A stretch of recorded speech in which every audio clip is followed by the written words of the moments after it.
Tralala, je m'appelle Otaka, il est 10h30 du soir, je vais aller me coucher à une heure raisonnable. Je ne vais pas rester sur mon ordi jusqu'à 4h du matin.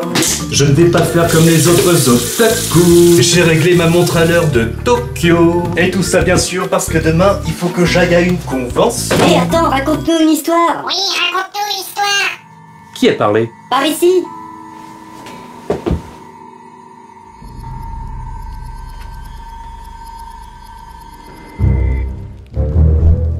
Est-ce que c'est toi qui... Par ici. Hein? C'est vous? Black Panther? Captain America? Depuis quand des peluches parlent? C'est le docteur Deadpool qui nous a conçus. Ouais, elle a créé une intelligence artificielle de nous. C'est le docteur Deadpool qui vous a créé une intelligence artificielle? Je savais qu'il était bricoleur, mais à ce point-là? Le problème, c'est qu'on peut pas bouger. Ouais, et on s'ennuie ici. S'il te plaît, raconte-nous une histoire. Oui, raconte-nous une histoire, s'il te plaît. Vous voulez vraiment que je vous raconte une histoire? Ok. Aïe, doucement, je suis délicat. Bien. Alors, qu'est-ce que vous voulez que je vous raconte? N'importe quoi. Oui, n'importe quoi, du moment que ça soit intéressant. Bon bah... et si je vous racontais ma rencontre avec Type 2.5? C'est qui? C'est qui? Type 2.5, c'est qui? Bah c'est elle. C'est mon amie la cyborg. Elle est colocataire avec moi et le docteur Deadpool. Ok, ça nous va.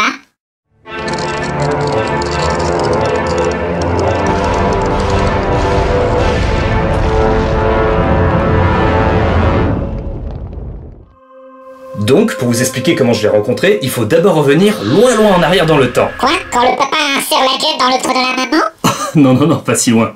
Non, en fait, il faut remonter à l'époque où je faisais mon ancien métier. Tout d'abord, avez-vous entendu parler des Kaya-Road?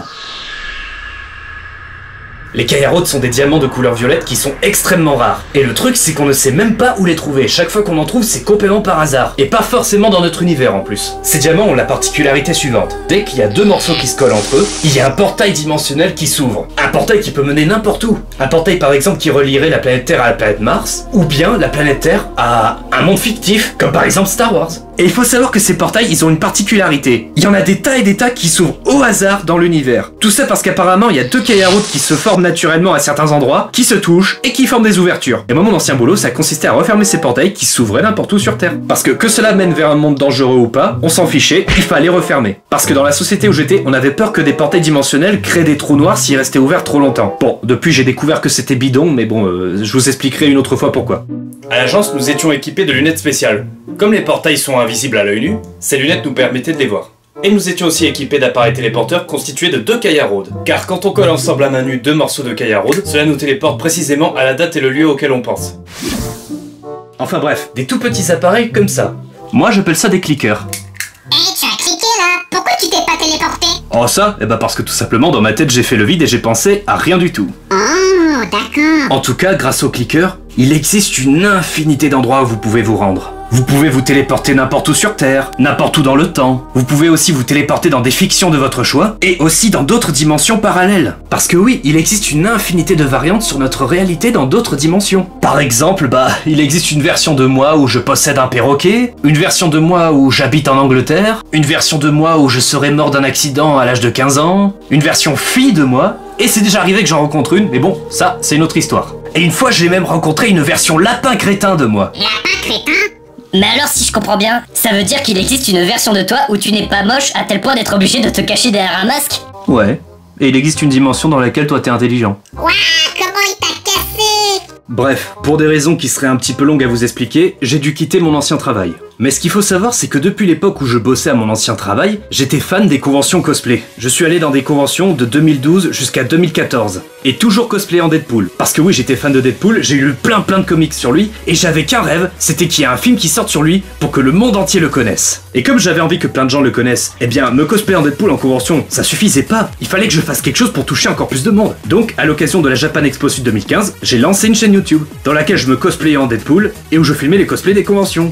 Donc je suis allé à la Japan Expo 2015, à Calanque et des Bulles 2015, à la Mangazure 2015 à Toulon, à la Foire d'Avignon, au Mangame Show 2015 à Fréjus, à Sorier-sous Manga, à la Journée Manga à Marignane et au Hero Festival à Marseille. Donc après le Hero Festival 2015, il y a eu Noël 2015, puis le Nouvel An, et devinez ce qui s'est passé en février 2016. On sait pas. Eh ben, le film Deadpool était sorti, ça y est. Et on m'a invité à venir à une avant-première cosplayer en Deadpool. C'était super. Qu'est-ce qui s'est passé ensuite? Ah oui, Je suis allé à la Japan Expo Sud 2016 cosplay en Deadpool, et là, ça y est, c'était enfin arrivé, la Deadpool Mania. On trouvait plein de cosplayers de Deadpool, presque autant que des Harley ou des Hatsune Miku. J'étais enfin content que tout le monde connaisse Deadpool. Et retenez bien ça, c'est important pour la suite. Bref, et le troisième jour à cette Japan Expo Sud, j'ai rencontré une cosplayeuse de Pinkie Pie. Enfin!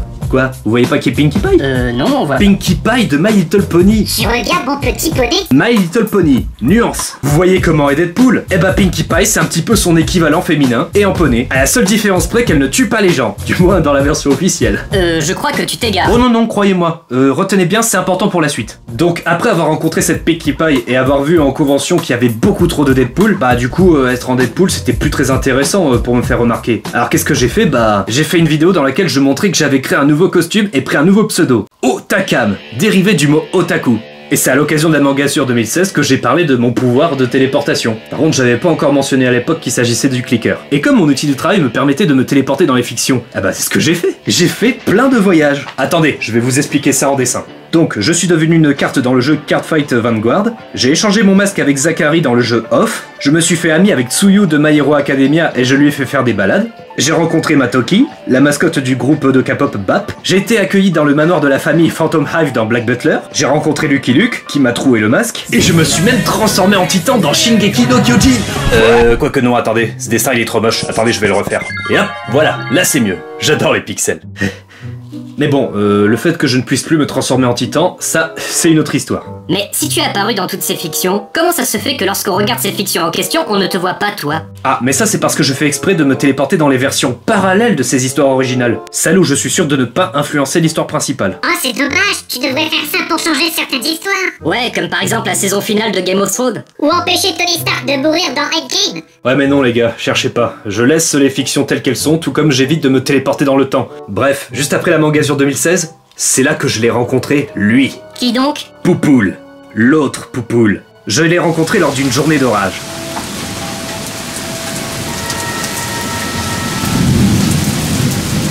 Ce jour-là, alors que j'étais en train de me branler la nouille comme d'habitude, j'ai entendu toquer à la porte.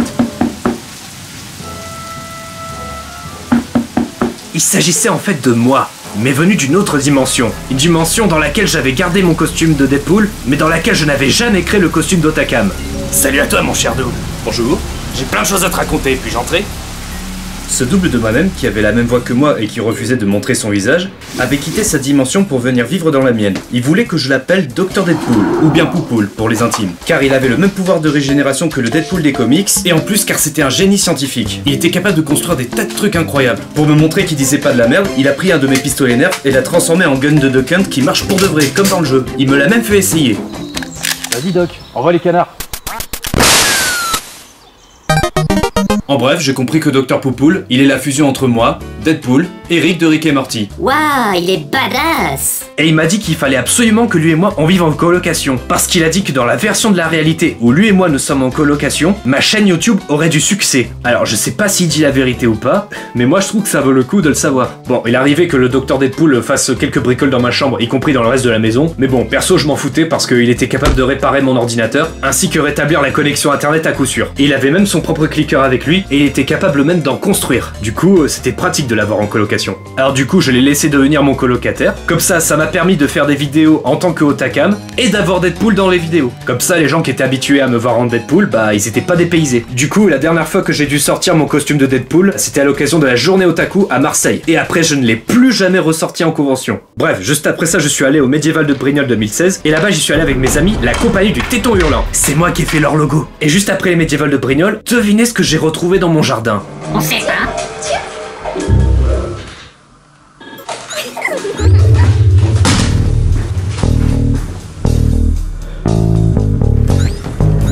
J'ai retrouvé la cosplayeuse de Pinkie Pie que j'avais croisée en convention. Sauf qu'en fait, je me suis rendu compte que ce n'était pas une cosplayeuse. C'était la vraie Pinkie Pie, mais en version humaine. La vraie de vraie, celle qui vient du dessin animé. Salut. Qu'est-ce que tu fais chez moi? En fait, j'ai suivi un ballon, et le ballon il s'est arrêté devant un gâteau. Et moi j'adore les gâteaux, alors j'ai mangé le gâteau. Puis il fallait que tu gères parce que le ventre il faisait gros comme ça. Et après, pouf, J'ai vu une maison. En fait, alors que je l'ai invitée à boire le thé, elle m'a expliqué que dans mon jardin, il y avait 2 oliviers. Bon, ça pour les 2 oliviers, j'étais au courant. Mais entre ces 2 oliviers, il y avait un portail dimensionnel formé par 2 caillaraudes. Bon, en fait, elle ne savait pas que c'était des caillaraudes. Mais vous vous rappelez quand je vous ai dit tout à l'heure qu'il y a des portails dimensionnels qui s'ouvraient n'importe où dans l'univers? Bah là, c'en était un. Un portail qui s'est ouvert complètement par hasard dans mon jardin. Et qui menait au monde de My Little Pony. Sauf que ce portail, il a une particularité. Et je l'ai découvert lorsque je l'ai traversé. En le traversant, j'ai été transformé en poney. Parce que oui, il existe des portails dimensionnels comme ça. Ils ont la capacité de modifier votre apparence lorsque vous les traversez. Et donc moi, quand je suis allé vers le monde de My Little Pony, j'ai été transformé en poney. Et elle, quand elle est allée vers mon monde, elle a été transformée en humain. Et donc du coup, j'en ai profité pour explorer pour la première fois le monde de My Little Pony. J'ai rencontré tous les personnages dont j'étais fan. Mais bon, j'avoue que c'était pas facile de se moucher avec des sabots. Et moi, je vous cache pas que j'étais très attiré par Pinkie Pie. Bon, ça va, je sais que c'est une ponette, mais bon, elle a une forte personnalité. Donc du coup, je suis allé lui demander si elle et moi on pouvait dormir ensemble chez elle, mais elle m'a fait comprendre qu'elle me considérait comme un ami. Ouais, elle m'a friendzoné. Alors du coup, comme ça m'a fait déprimer, ben j'ai décidé de quitter le monde de My Little Pony et rejoindre le mien. Et à cause de ça, j'ai déprimé pendant des jours. Hello, darkness, my old friend.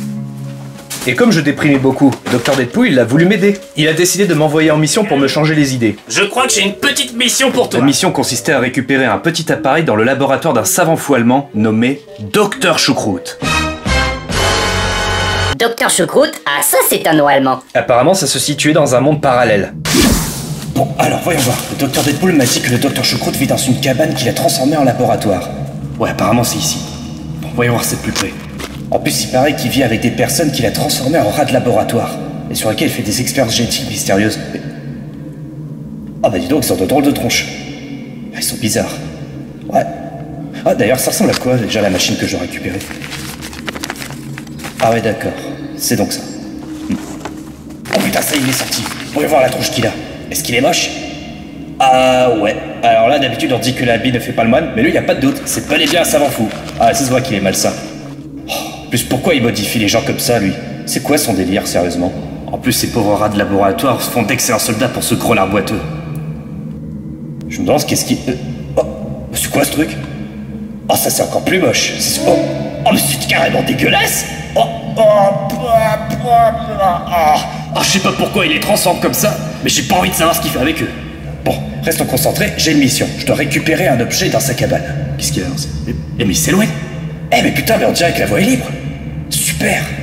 Allons-y, c'est le moment.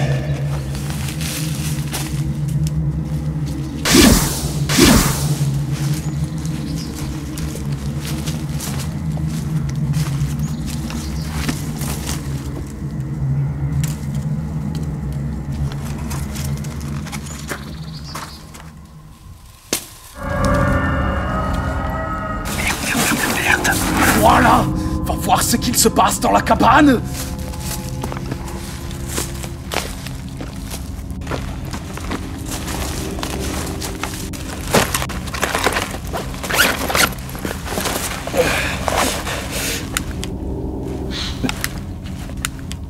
C'est quoi ce bordel? Pourquoi ça marche pas?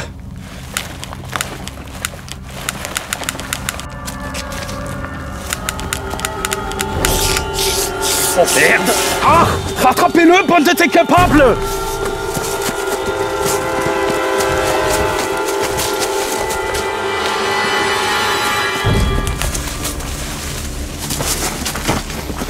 Scheiße!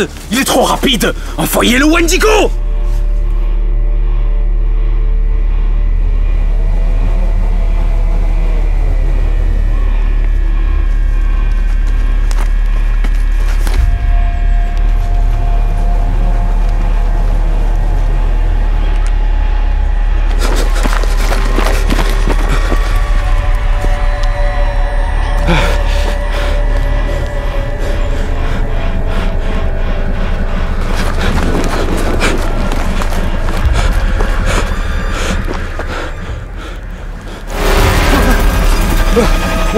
Là, le Wendigo était devant moi. J'étais coincé. J'ai donc ouvert mon sac pour récupérer un objet. Devinez lequel? Tu as sorti tes pistolets et tu l'as dégommé. Non, pas du tout, les gars. Perdu. J'avais oublié de prendre mes flingues, justement, ce jour-là. Tu aimes les lardons?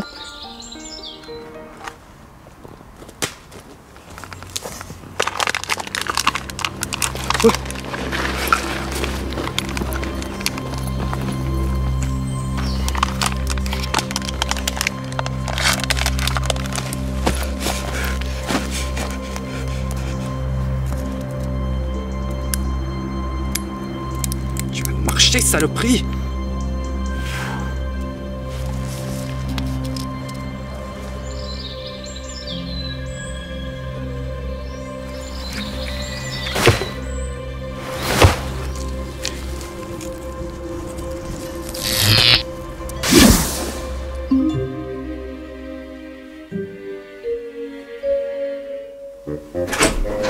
Ah, salut! Ça y est, Doc, regarde, j'ai réussi à te trouver ta machine, et j'en ai chié, crois-moi. Oh, super! Pile la machine que je voulais. Un instant, pas si vite. Hein? Regarde-moi ce merdier. Le bouton de mon cliqueur ne fonctionnait plus, du coup j'ai été obligé de le péter pour récupérer les caillards qu'il y avait dedans. Oh, sérieux? Et j'ai failli y rester à cause de ça. Oh, mais ça c'est rien, c'est sûrement dû à un faux contact. Si j'avais eu un moyen de te contacter, j'aurais pas eu à le faire. En tout cas, t'inquiète pas, je vais t'en faire un autre. En attendant, tu peux prendre le mien. Ça devient long là. Ouais, tu mets tellement de temps à tout raconter que ta barbe va même pousser. Comment ça, ma barbe a poussé? T'étais censé raconter ta rencontre avec Type 2.5, mais ça fait plus d'1 heure qu'on est là et tu nous as toujours rien dit sur elle. Bon, ok les petits gars, je vais essayer d'abréger ça. Bon, en gros, comme j'expliquais à Dr Deadpool, j'ai failli y passer. C'est alors qu'il a une idée. Il a dit qu'il pouvait me fabriquer un téléphone spécial avec lequel je pourrais communiquer avec lui, peu importe l'endroit et la date à laquelle je me trouve. Et pour cela, il m'a envoyé dans le futur pour que je trouve un modèle de téléphone dont la batterie est infinie. Et il paraît que ça se vend tellement pas cher qu'on peut même en trouver dans des poubelles qui soient encore fonctionnelles. Il t'a envoyé dans le futur pour fouiller des poubelles? Ah, mais pas dans n'importe quelle ville.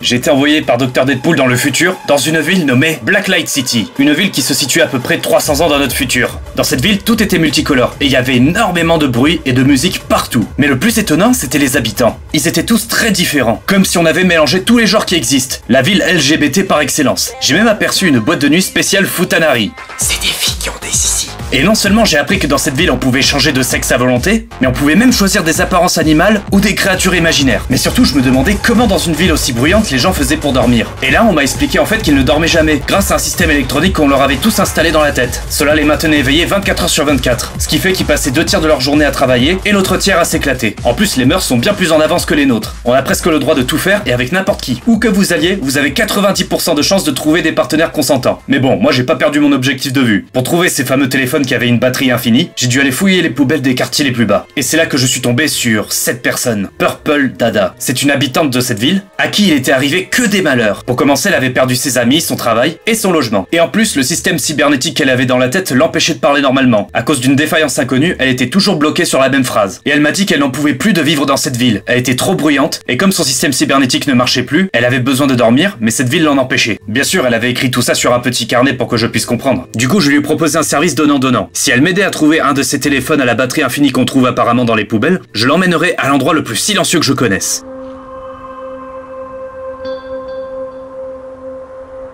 Mes derniers bonus, j'ai pu m'acheter plein de trucs à base de Smurbeef, des sacs en Smurbeef, des t-shirts en Smurbeef, mais oh mon dieu, mais qu'est-ce que c'est? Mais qui est donc cette étrange personne?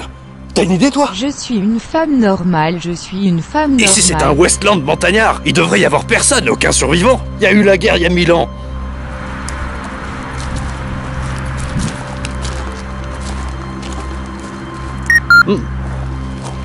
Une idée de qui c'est? Je suis une femme normale. Je sais que t'es une femme, mais ça répond pas à la question. Bon, je crois que des présentations s'imposent. Comment t'appelles-tu? Ça ne répond pas à ma question. Non, ça devient vraiment trop dangereux cette histoire. Je propose qu'on la tue. Hein? Bip? Oh mon dieu, tu es muette. Oh, je suis désolé. Tu comprends ce que je dis? Waouh, laisse-moi deviner. T'es une cyborg. T'es une survivante post-apocalyptique et avant tu étais humaine. Oh, je suis trop fort, j'ai tout deviné. Oh, mais c'est vraiment trop triste que tu restes ici, y a personne, tu vas t'ennuyer. Attends, j'ai une superbe idée. Faut que je t'amène chez moi. Attendez juste une seconde. Vas-y, parle-lui, je reviens. Je suis une femme normale. Je suis une femme normale, je suis une femme normale. Allez, je t'amène chez moi. Faut qu'on se téléporte. Wow, c'est quoi ces pics? Bon, ok. Recule. T'es prête? Je suis une femme normale, je suis une femme. Juste après avoir amené cette cyborg chez moi, elle m'a fait comprendre que son nom se trouvait sur son masque. Il était gravé Type 2.5. Donc tu t'appelles Type 2.5. Pour le coup, je n'avais rien prévu de particulier en l'amenant chez moi. Je voulais juste éviter de la laisser seule dans le Grey Westland. Puis voyant qu'elle avait l'air de galérer, je me suis dit qu'il fallait que je la présente au Dr Deadpool, histoire qu'il puisse voir s'il y a des choses à réparer sur elle. Oh, c'est ton quel Type 2.5? Bonjour mademoiselle, vous êtes très en beauté. Mais malgré tout, vous m'avez l'air quand même d'avoir quelques morceaux plutôt cassés. Surtout quand on regarde votre œil là, il a plus de protection et il est même en train de s'infecter. Mais pas de soucis, Docteur Deadpool est là, il va te réparer ma chère. Sois la bienvenue à la maison. Et voilà comment j'ai rencontré Type 2.5. Oui, ok, mais encore? Ah, mais ça n'est pas fini. Là, je vous expliquais quelles sont toutes les choses qui se sont accumulées et qui ont fait que je l'ai rencontré. Mais je ne vous ai pas dit pourquoi on l'a gardé.